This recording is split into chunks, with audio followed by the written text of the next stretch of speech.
সংসদে যেখানে বলা হচ্ছে যে এই সংসদ শিল্পপতিদের সংসদে পরিণত হয়েছে, এই সংসদ কোটিপতিদের সংসদে পরিণত হয়েছে, সেই সংসদকে কিভাবে শ্রমজীবী মানুষ সহ দেশের সংখ্যাগরিষ্ঠ মানুষের সংসদে রূপান্তরিত করা যায়।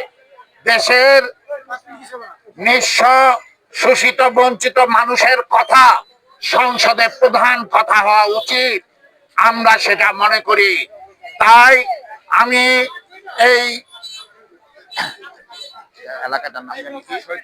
এই শহীদনগর এলাকায় এসে এই কথাটি বলতে চাই যে এই এলাকাটিও একটি শ্রমিকদের বসবাসের এলাকা।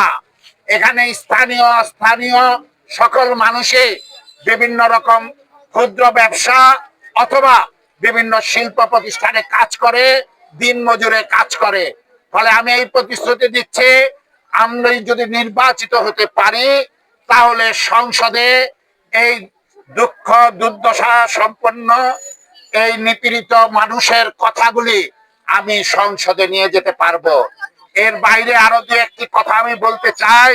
নারায়ণগঞ্জের নাগরিক আন্দোলন, নারায়ণগঞ্জের রাজনৈতিক আন্দোলন, নারায়ণগঞ্জের সমস্ত আন্দোলনে আপনারা আমাদেরকে দেখেছেন, আমাদের দলকে দেখেছেন, আমাদের নেতৃবৃন্দকে দেখেছেন। ফলে নাগরিক জীবনের যে সমস্ত দাবি আছে, রাস্তাঘাটের উন্নয়ন, যানজট নিরসন করা সহ পরিবহনের সুব্যবস্থা করা, সমস্ত বিষয়ে আমরা আন্দোলনের মাধ্যমে বিভিন্ন সময়ে সরকারের সামনে রেখেছি। আমি এই কথাটি বলতে চাই যে আমরা নির্বাচিত হলে এই বিষয়গুলি আমরা অগ্রাধিকার দিব। ফলে আমি শেষ কথা এটাই বলতে চাই, আমরা নির্বাচিত হই বা না হই, আমরা সবসময় মানুষের পাশে ছিলাম। নির্বাচিত হলে সংসদে মানুষের কথাগুলি বলবো। এমনকি সংসদে আমার একার কথায় হয়তো অনেক কিছু হবে না।